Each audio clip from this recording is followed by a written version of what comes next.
출애굽기 32장 15절부터 29절까지 돌아가면서 한 절씩 읽겠습니다. 모세가 돌이켜 산에서 내려오는데 두 증거판이 그의 손에 있고 그 판의 양면 이쪽 저쪽에 글자가 있으니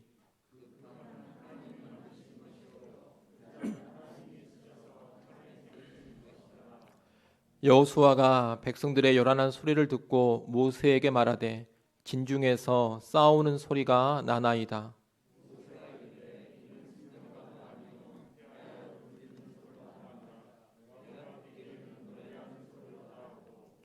진에 가까이 이르러 그 송아지와 그 춤추는 것들을 보고 크게 노하여 손에서 그 판들을 산 아래로 던져 깨뜨리니라.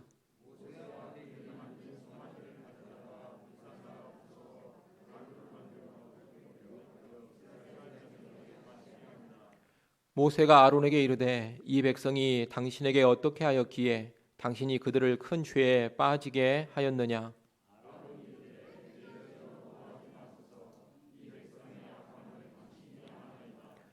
그들이 내게 말하기를 우리를 위하여 우리를 인도할 신을 만들라. 이 모세 곧 우리를 애굽 땅에서 인도하여 낸 사람은 어찌 되었는지 알 수 없노라 하기에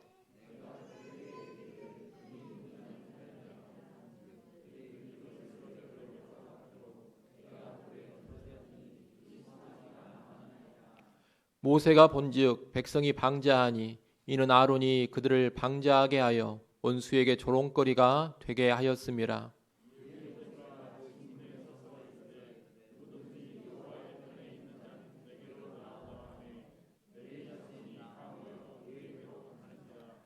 모세가 그들에게 이르되 이스라엘의 하나님 여호와께서 이렇게 말씀하시기를 너희는 각각 허리에 칼을 차고 진 이문에서 천문까지 왕래하며 각 사람이 그 형제를 각 사람이 자기의 친구를 각 사람이 자기의 이웃을 죽이라 하셨느니라.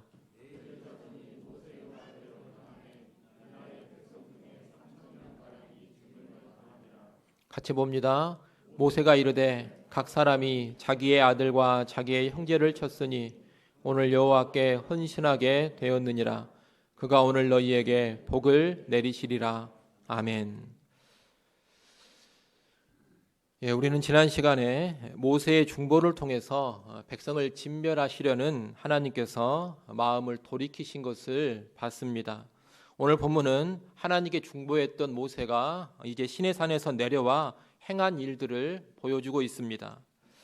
이 본문 말씀을 우리가 오늘 쭉 보면서 하나님이 주시는 교훈들을 살펴보도록 하겠습니다. 먼저 15절에 보면 모세는 하나님이 친히 기록해 주신 두 돌판을 가지고 증거판을 가지고 산 아래로 내려옵니다. 이 증거판은 하나님이 친히 만드시고 직접 글자를 새겨 주신 판입니다. 하나님과 이스라엘 백성이 맺은 언약의 최종적인 계약서와 같은 성격을 가진 것이 이 두 돌판이라 하겠습니다. 모세가 산에서 내려올 때 여호수아가 기다리고 있었습니다. 출애굽기 24장 13절을 한번 보시기 바랍니다. 출애굽기 24장 13절을 한번 보십시오.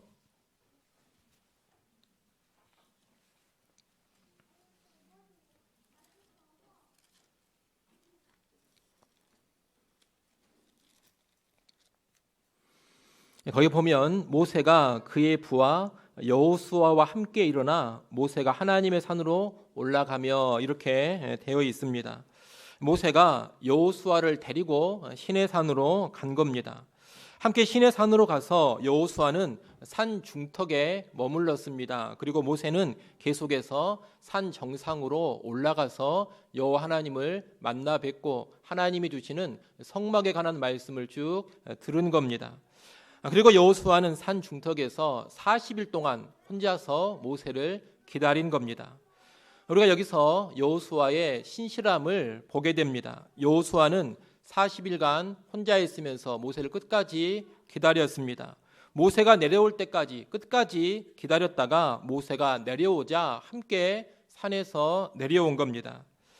산 아래에 있는 백성들은 모세를 기다리지 못했습니다. 그리고 불안에 사로잡혔습니다. 급기야 금송아지를 숭배하는 범죄까지 저질렀습니다. 그러나 여호수아는 신실하게 끝까지 모세를 기다렸다는 겁니다.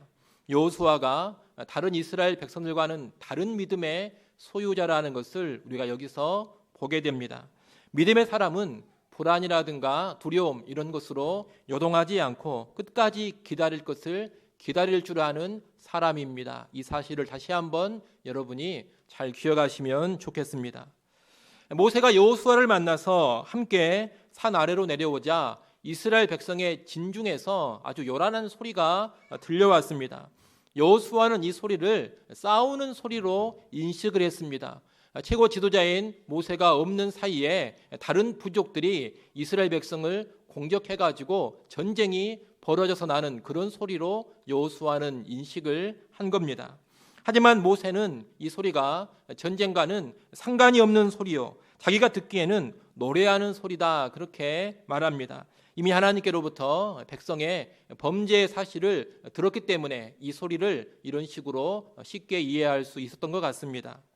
그리고서 모세와 여호수아가 백성의 진 가까이 갔을 때 모세는 이스라엘 백성들이 금송아지 신상을 두고서 열렬히 춤추고 있는 것을 보게 됩니다. 그것을 보고서 모세가 진노합니다. 19절 말씀을 여러분이 한번 읽어보십시오. 19절 읽습니다.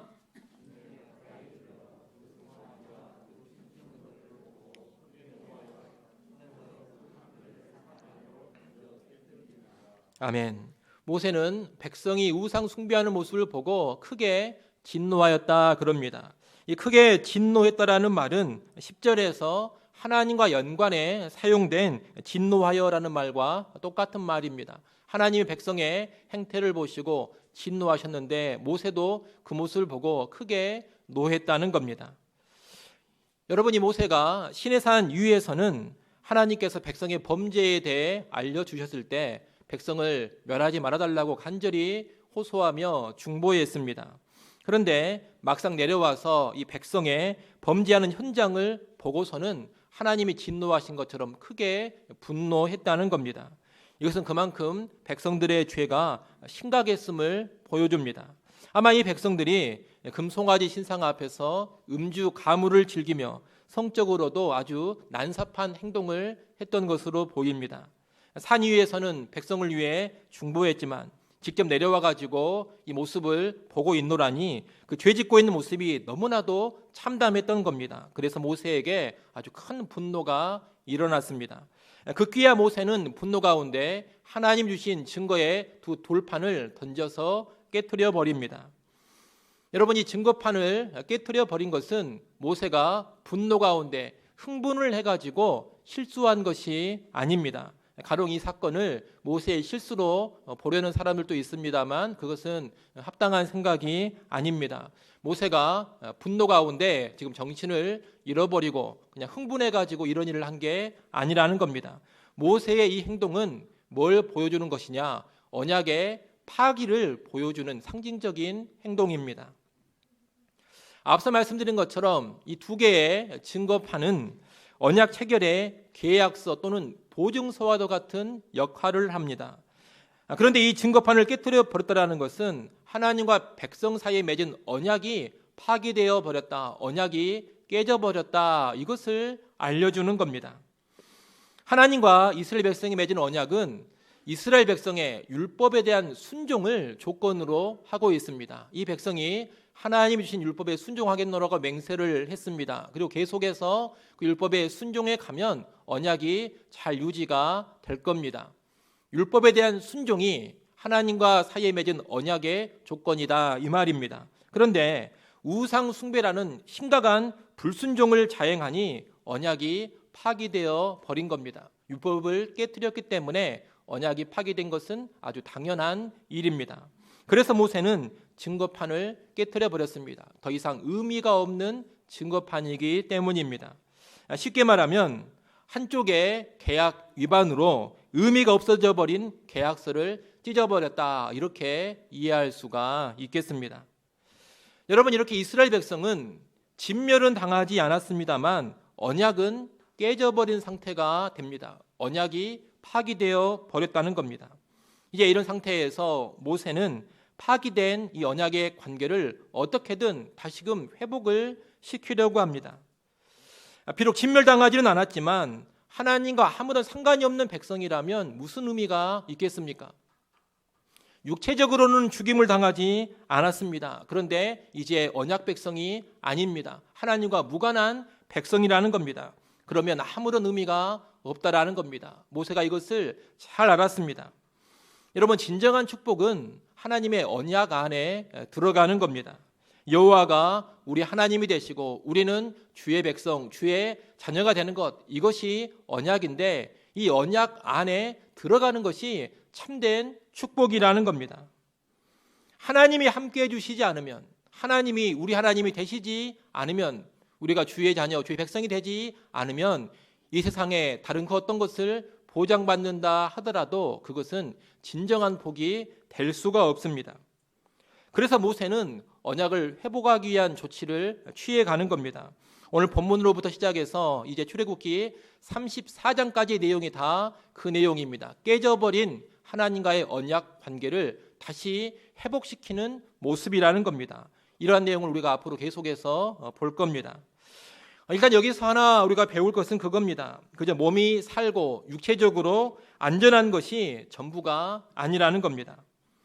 안 죽고 건강하게 사는 것, 이것이 최고가 아닙니다. 물질적으로 망하지 않고 넉넉하게 살아가는 것, 이것이 전부가 아닙니다. 앞서 말씀드린 것처럼 진정한 복은 하나님과의 언약 관계 안으로 들어가는 겁니다. 하나님이 나의 하나님이 되어 주시는 겁니다. 여러분, 이것을 잘 아시기를 바랍니다. 성경이 말하는 진정한 복이 무엇인가, 진정한 축복이 무엇인가, 이것을 분명하게 알아야 한다라는 겁니다. 이것을 모르면 신앙생활을 하면서도 자꾸 헛발질을 하게 되고 자꾸 엉뚱한 길로 가게 됩니다. 여러분, 이 백성이 진멸은 안 당했지만 그것으로 족할 것이 결코 아니었습니다. 언약을 반드시 다시금 회복을 해야 했습니다. 그래야 진짜 복을 받은 것이기 때문입니다. 동일한 맥락에서 오늘 우리도 육신의 생명과 건강과 부유함을 아무리 많이 누린다 하더라도 하나님과 관계가 없다면 무의미한 겁니다. 하나님과 상관없다면 의미가 없습니다. 결국은 저주요, 영원한 사망이기 때문입니다. 가끔 그런 사람이 있습니다. 저도 이런 사람들 이야기를 종종 듣는데 어떤 중병에 걸려서 죽을 지경에 이르렀는데 신유의 은사가 있는 지도자가 가서 기도해줘서 병이 낫고 살아나는 그런 경우들이 있습니다. 그런데 그런 사람들 가운데 어떤 사람은 그걸 계기로 해서 믿음을 가져가지고 예수 믿고 신앙생활 잘하기도 하는데, 또 어떤 사람들은 그냥 병 낫는 데서 끝나버리고 그 뒤로는 전혀 예수와 상관없이 살아가는 그런 사람들도 있다는 겁니다. 병 고침은 받았습니다. 하지만 예수는 믿지 않습니다. 건강은 얻었습니다. 육신의 생명은 이제 좀 더 누릴 수가 있게 되었습니다. 하지만 예수 믿지 않고 하나님과 아무런 상관없이 살아갑니다. 그러면 비록 병 낫는 기적을 경험했다 하더라도 그 사람은 진정한 복을 받은 것이 아니라는 겁니다. 오히려 질병이 있다 하더라도 예수 믿고 하나님의 언약 안에 들어가서 하나님을 아버지로 모시고 내가 하나님의 자녀로 살아가는 것이 훨씬 더 복된 모습인 겁니다. 그것이 영생의 길이요 영원한 복락의 길이기 때문입니다. 그러니 여러분, 이 땅의 생명, 육신의 건강, 육신의 만족, 이런 것을 가지고서 절대 다 됐다고 생각하지 마십시오. 무슨 사업이 잘 됐다, 내가 돈을 많이 벌었다, 아무런 질병 없이 건강하다, 우리 가정이 평안하고 자식들이 다 잘 됐다, 그런 것으로 만족하시지 말라는 겁니다. 마치 그것이 무슨 대단한 복을 받은 것처럼 생각하지 말라는 겁니다. 항상 먼저 뭘 봐야 되느냐? 하나님과의 관계를 봐야 합니다. 나와 하나님과의 관계는 어떠한가? 우리 집안과 하나님과의 관계는 어떠한가? 우리 가족들, 우리 자녀들과 하나님과의 관계는 어떠한가? 그 관계가 깨져 있다면, 망가져 있다면 그것은 복받은 것이 아닙니다. 오히려 저주 아래에 있는 겁니다. 이를 꼭 기억하시고 살아가시면 좋겠습니다. 오늘 본문의 모세는 그 사실을 너무나도 잘 알았습니다. 그래서 이스라엘 백성이 내 기도를 통해서 진멸되지 않았다, 여기에 만족하지를 못합니다. 어떻게든 이 죄 문제를 근본적으로 해결하고 다시 언약 관계를 회복을 하려고 합니다. 그래서 일단 모세는 세 가지 조치를 취합니다. 첫째 조치는 오늘 본문 20절에 나옵니다. 20절 말씀을 여러분이 또 한번 읽어보십시오. 20절 읽습니다.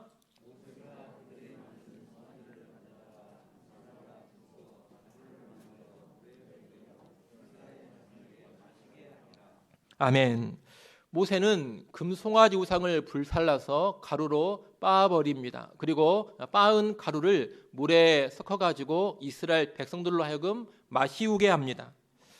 모세의 행동은 무슨 이유로 하는 것이냐? 이 금송아지 우상이 아무것도 아니다, 이것을 확실히 가르쳐주기 위해서 하는 겁니다. 이 금송아지 우상은 불살라지고 부서져서 가루로 산산이 빠져버려도 아무것도 하지를 못합니다. 심지어 백성들이 마셔버려도 그 어떤 것도 하지를 못합니다. 철저히 무기력하다라는 겁니다. 이 금송아지 우상은 자기 자신 하나도 제대로 보호하지 못하고 제대로 구해내지 못하는 무력한 우상입니다. 헛된 우상이라는 겁니다. 이것을 제대로 보여주기 위해서 모세가 가장 먼저 20절의 조치를 취한 겁니다. 우상은 헛되다, 이겁니다. 둘째 조치는 21절부터 24절에 나오는데 지도자인 아론을 불러다가 책임을 추궁하는 겁니다. 21절을 보면 모세는 아론을 추궁합니다. 모세가 아론에게 이르되 이 백성이 당신에게 어떻게 하였기에 당신이 그들을 큰 죄에 빠지게 하였느냐라고 합니다. 왜 당신이 백성으로 하여금 범죄하도록 방치했느냐, 이렇게 힐난하며 책임을 추궁한 겁니다. 일종의 질책인데 이 질책에 아론은 합당한 반응을 보이지 못합니다. 아론은 자기를 변명하기에 급급합니다. 물론 여러분이 아론이 금송아지 숭배 범죄의 주동자는 아닙니다. 주동자는 아니라 하더라도 이 범죄에 상당히 큰 영향을 미쳤습니다. 그럼에도 불구하고 오늘 본문에 아론이 하는 말을 보면 책임을 회피하고 있습니다. 22절을 보십시오. 22절에 보면 아론은 당신이 이 백성의 악함을 잘 알지 않느냐, 이렇게 말합니다. 무슨 말입니까? 모세, 당신이 알다시피 이 백성이 너무나도 악하기 때문에 내가 어쩔 수가 없었다, 이런 의미의 말입니다. 자기가 바르게 지도하지 못한 책임을 회피하면서 백성의 악함으로 책임을 전가하는 모습입니다. 또 23절, 24절에 보면 신을 만들어내라는 백성의 요구가 있어서 금을 걷어 불에 던졌더니 금송아지가 나왔다, 이렇게도 말합니다. 여러분, 우리가 앞에서 봤습니다만 사실 아론이 금송아지 형상을 만드는데 아주 적극적으로 개입했습니다. 금꼬리를 다 빼서 내라, 그렇게 명령을 했고, 또 아론 자기가 주도해서 그 걷어진 금고리들을 불에 넣고 녹여서 금송아지 형상으로 조각을 하기도 했습니다. 그런데 자기는 뭐라고 지금 이야기를 하느냐? 내가 한 것은 금이 있는 자는 빼내라, 이렇게밖에 말을 안 했다는 겁니다. 금송아지도 어떻게 만들어졌느냐? 걷어진 금을 불에다가 던져 넣었더니 신기하게도 송아지 형상이 그냥 나왔다는 겁니다. 아론은 지금 사실을 왜곡하고 있습니다. 왜 사실을 왜곡합니까? 자기의 책임을 어떻게든 회피하기 위함입니다. 이렇게 아론은 백성에게 책임을 전가하고 사실까지 왜곡하면서 자기의 책임을 최대한 피하려는 그런 꼼수를 피우고 있습니다. 이 일로 인해서 아론이 죽임을 당하지는 않습니다만 여하튼 이런 책임의 전가라든가 사실 왜곡의 모습은 바람직한 지도자의 모습이 아닙니다. 또 우리가 피해야 될 모습이기도 합니다. 아울러 아론이 이렇게 변명은 하고 있지만 여하튼 모세로부터 준엄한 책망을 듣고 그 마음이 크게 두려워하며 떨었으리라, 이것도 우리가 알아야 되겠습니다. 마지막 세 번째 조치가 25절부터 29절까지에 나옵니다. 거기 보면 우상 숭배 범죄의 주동자들을 척결한 모습이 나옵니다. 아론의 책임을 추궁한 후에 모세는 이 범죄의 주범들을 진멸하도록 합니다. 25절을 보십시오. 본문 25절에 보면 모세는 백성이 방자히 행한 것을 보았다 이렇게 나와 있습니다. 백성이 방자히 행한 것을 봤다라는 것은 모세가 산에서 내려왔을 때 봤던 모습을 가리키는 겁니다. 방자히 행했다라는 말은 모든 자제력을 상실해 버리고 자기의 욕망을 있는 그대로 다 방출했다 이런 뜻입니다. 다시 말하면 통제불능의 상태로 욕구만을 위해서 날뛰는 모습을 보였다는 겁니다. 금송아지를 숭배하던 백성들은 이런 수준의 방탕과 방종의 상태에 빠져들었던 겁니다. 모세는 금송아지를 숭배하면서 보인 이런 방자한 행위가 원수에게 조롱거리가 되는 일이라고 생각을 합니다. 25절 하반절에 보면 온수라는 말이 나오는데 이 온수란 특별히 애굽 사람들을 가리키는 말입니다. 이스라엘 백성들이 금송아지 앞에서 광란의 축제를 벌인 일이 애굽 사람들에게 조롱거리가 된다는 겁니다. 왜 조롱거리가 됩니까? 여러분, 이스라엘 백성들이 출애굽할 때 명분이 뭐였습니까? 출애굽할 때 명분이 다른 게 아니었습니다. 우리로 나가서 여호와를 섬기게 하라. 이것이 출애굽의 명분이었습니다. 애굽 땅을 나가서 여호와를 섬기겠다는 겁니다. 그렇게 여호와를 섬기겠다면서 출애굽을 강행하더니 결국 광야에서 뭘 하고 있느냐? 이런 우상을 섬기고 있습니다. 애굽 사람들이 섬겼던 송아지 우상을 만들어서 섬기고 있는 겁니다. 이런 모습이 애굽의 조롱거리가 된다는 겁니다. 모세는 이 방자하고도 수치스러운 죄를 척결하기 위해서 26절 상반절에 선포를 합니다. 26절 말씀을 한번 보십시오. 거기 보면 모세가 진 문에 서서 뭐라고 말합니까? 누구든지 여호와의 편에 있는 자는 내게로 나아오라 이렇게 선언합니다. 모세의 이 선포는 금송아지 숭배에 반대하고 하나님 편에 선 사람들을 불러 모으는 선언입니다. 모세는 내 편이 될 자가 누구냐 이렇게 지금 말하고 있지 않습니다. 여호와의 편에 선 자가 누구냐 이렇게 말하고 있습니다. 하나님 중심의 시야를 우리가 한번 확인할 수가 있습니다.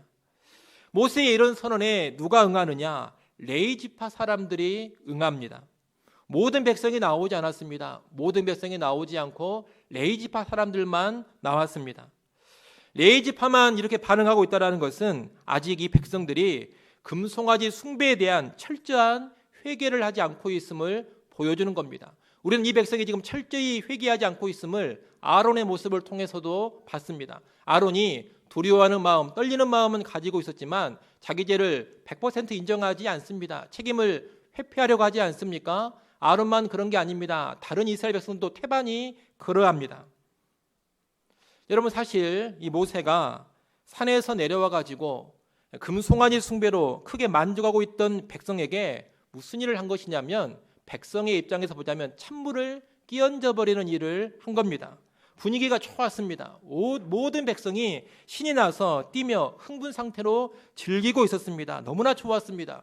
그런 판에 갑자기 모세가 나타나서 그 판을 다 뒤집어 엎어버린 겁니다. 한마디로 잔치집 분위기였는데 모세가 등장해서 잔치 분위기를 아주 싸하게 만들어버린 겁니다. 그리고 금송아지 우상을 부숴버리고 갈아버렸습니다. 가루 섞은 물을 마시게 했습니다.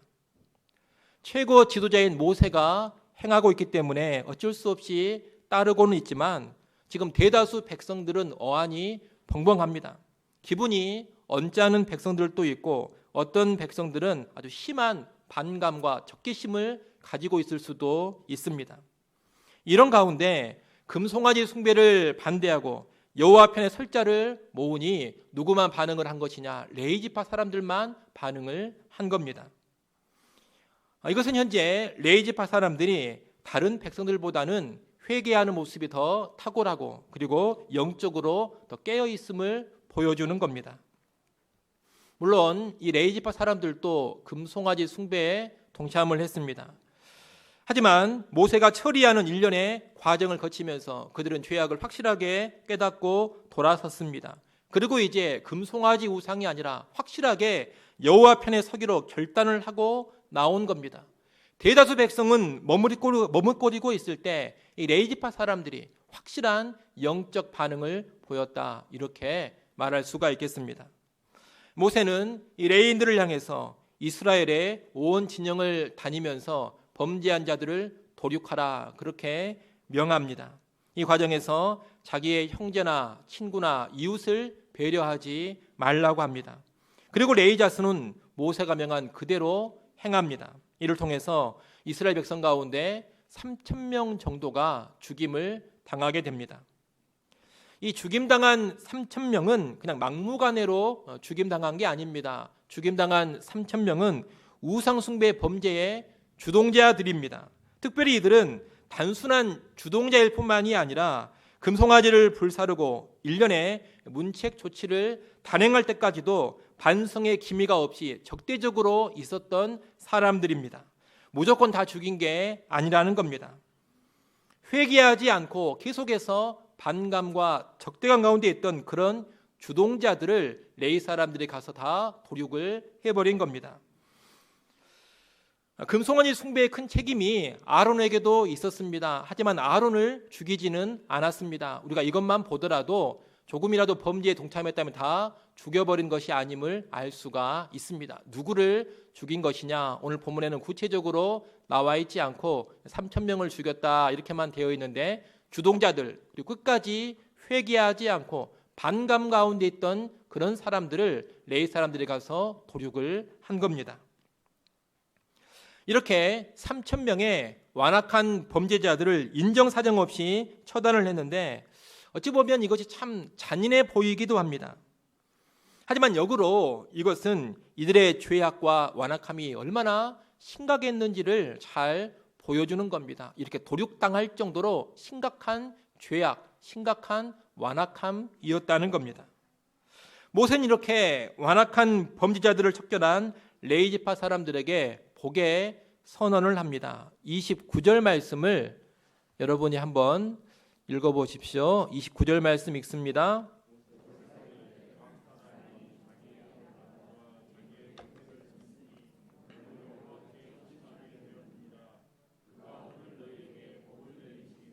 아멘. 모세는 레위 지파의 이런 행동을 보면서 이것은 여호와께 헌신한 일이다 이렇게 말합니다. 그러면서 여호와의 복을 레위 지파에게 선포하고 있습니다. 우리는 이 레위 지파를 통한 범죄자들의 척결을 보면서 두 가지 정도를 배울 수가 있겠습니다. 먼저 여호와 편에 서야 한다라는 것을 배웁니다. 다수가 머뭇거릴 때, 대중이 주저할 때 여러분 확실하게 여호와의 편에 설 줄 아는 사람들이 되어야 합니다.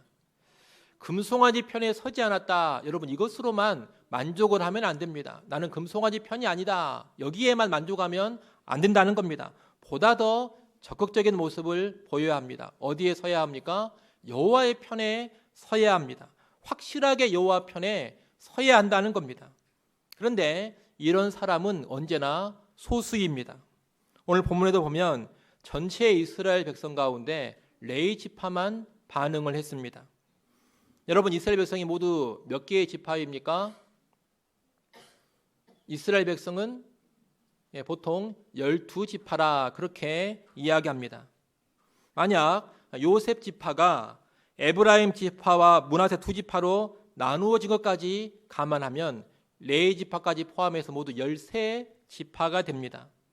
그런데 그 12지파 또는 13지파 가운데 누구만 반응을 했느냐? 한 지파, 레위 지파만 반응을 한 겁니다. 전체의 12분의 1, 13분의 1밖에 되지 않는다는 겁니다. 여러분 이스라엘 백성이 무슨 이방 민족이 아닙니다. 하나님을 모르는 그런 백성, 그런 민족이 아니라는 겁니다. 이들은 하나님의 큰 일을 경험했던 백성입니다. 그리고 얼마 전에 하나님과 언약까지 맺었던 백성들입니다. 그런데 이런 백성 가운데서 여호와의 편에 확실히 서기로 결단하는 자가 10명 중에 하나도 안 됩니다. 10%도 안 된다는 겁니다. 12 중에 하나, 13 중에 하나입니다. 7에서 8% 정도밖에 되지를 않습니다.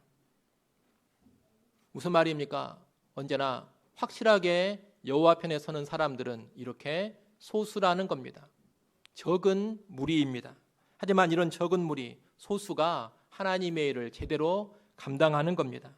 하나님 편에 확실하게 서 있는 소수가 회복을 이루는 것이고 거룩의 역사를 이루어가는 것이고 하나님의 마음을 시원케 하는 겁니다.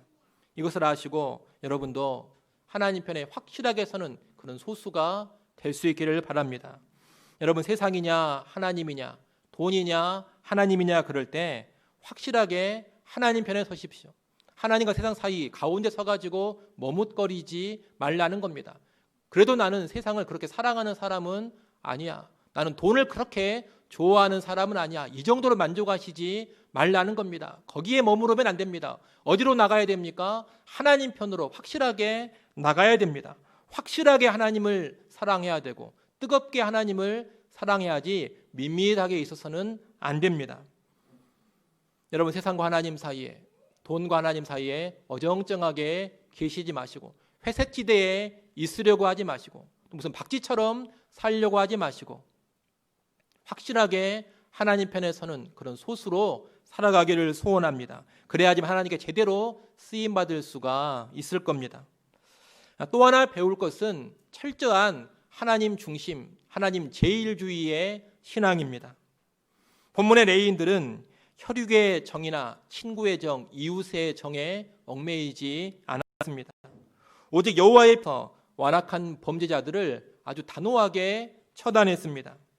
다시 말해 하나님의 명령을 수행함에 있어서, 죄악을 처리함에 있어서 사사로운 혈육의 정, 인간의 정에 얽매이지 않았다는 겁니다.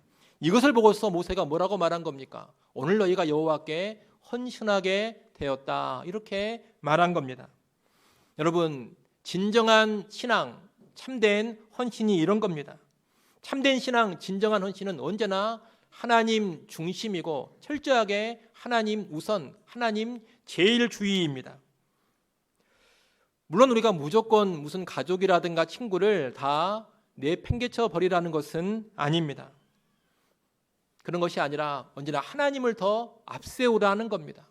철저하게 하나님 중심으로 살라는 겁니다. 하나님보다 가족에 대한 사랑이 더 앞서고, 하나님보다 자녀에 대한 사랑이 더 앞서고, 하나님보다 친구에 대한 사랑이 더 앞서고 있다면 이것은 절대로 바른 신앙이 아닙니다. 그리고 이런 사람은 결코 헌신하는 사람이라고 말할 수가 없습니다.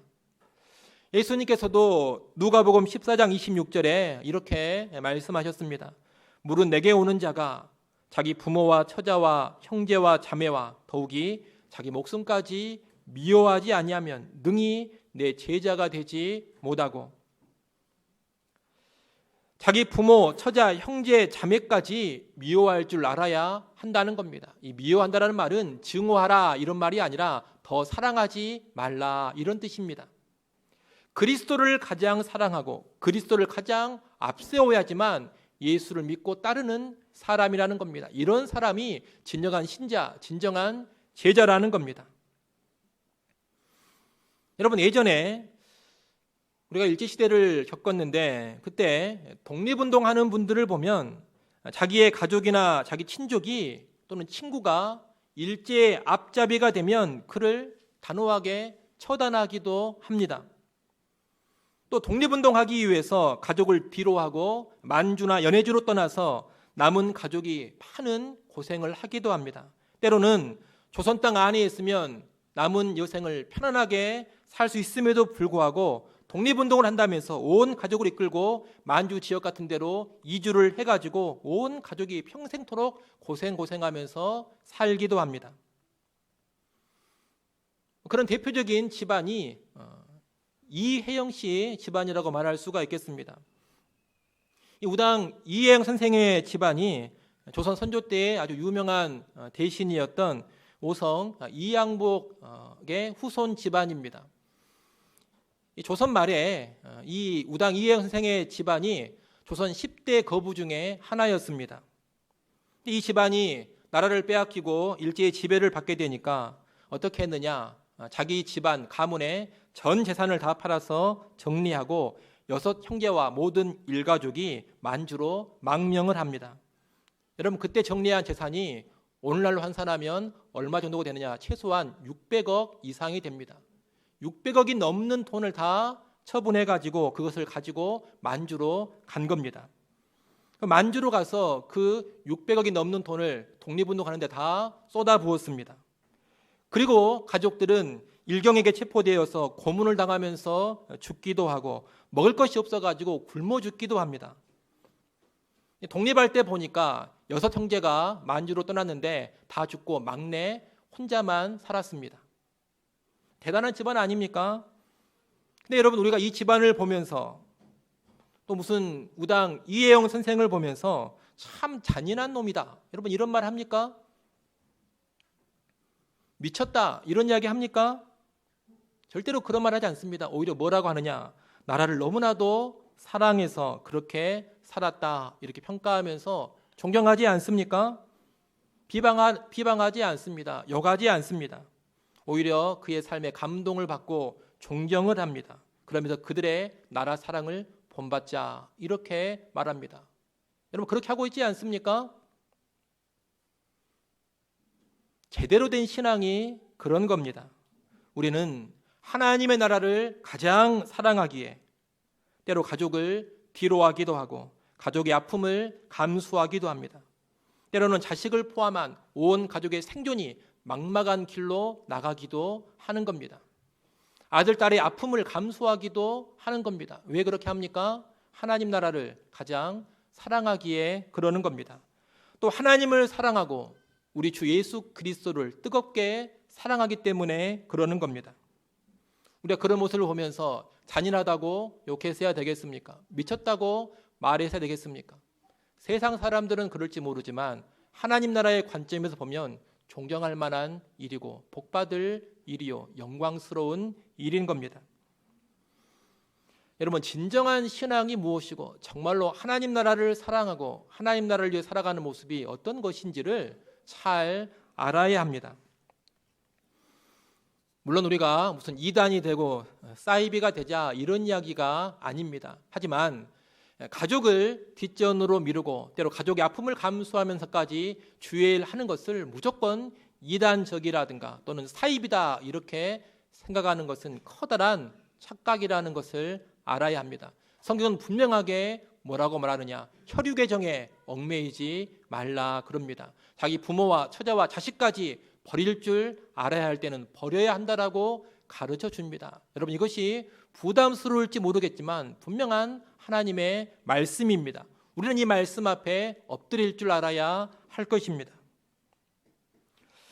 여러분, 이 땅의 나라를 위해서도 모든 것을 걸고 헌신적으로 살아가는 사람들이 적지 않습니다. 이 땅의 세상 나라를 위해서도 그렇게 살아가는 사람들이 있는데 하물며 하나님 나라를 위해서는 얼마나 더 헌신적으로 살아야 되겠습니까? 하나님 나라를 위해서 하나님을 사랑하기에, 예수를 사랑하기에 그렇게 살아가는 것은 고귀한 삶입니다. 그리고 영광의 삶입니다. 복이 되는 삶이고 하나님께서 반드시 갚아주실 삶입니다. 이를 잘 아시고 그런 고결한 삶을 여러분도 살아갈 수 있기를 소원합니다. 이렇게 하나님 편에 확실히 서는 삶, 하나님 중심, 하나님 제일주의의 삶을 살아갈 때 모세가 인정해주고 복된 선언을 했습니다. 오늘 우리가 꼭 그런 복을 바라면서 살아갈 것은 아니겠습니다만 결과적으로 그렇게 살아가면 복이 주어지게 됩니다. 다시 말씀드립니다. 우리 모두가 꼭 그런 삶을 살아갈 수 있기를 소원합니다. 여기까지 해서 모세가 시내산을 내려와 행한 일들을 살펴봤습니다. 앞에서 말씀드린 것처럼 이 일들은 왜 하고 있는 것이냐, 그냥 하는 게 아닙니다. 파기된 언약을 회복하기 위해서 하는 겁니다. 파기된 언약, 죄 때문에 파기되었기 때문에 이 죄 문제를 척결하는 차원에서 이런 일련의 조치를 모세가 취하고 있는 겁니다.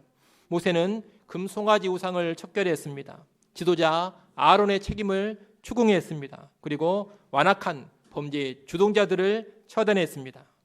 하지만 여기서 다 끝난 것은 아닙니다. 이제 계속해서 언약 회복의 과정이 더 많이 필요합니다. 그런 내용은 우리가 다음 시간에 계속 이어서 보도록 하겠습니다. 기도합니다. 하나님 아버지, 심각한 범죄로 언약이 파괴되고 그 언약을 다시 회복하기 위해서 모세가 일해가는 모습을 봤습니다. 이 과정에서 우리가 배울 것을 잘 배우게 하시고 우리 신앙의 삶에 잘 적용케 하여 주시옵소서. 육신의 생명, 육신의 건강과 안위, 물질적인 넉넉함보다 하나님과의 언약 관계를 가장 귀하게 여기는 성도들 되게 하여 주옵소서. 또한 언제나 하나님 편에 확실하게 서서 하나님 중심의 삶, 하나님 제일주의의 삶, 하나님 나라를 위한 삶 살아가게 하여 주옵소서. 예수님의 이름으로 기도드리옵나이다. 아멘.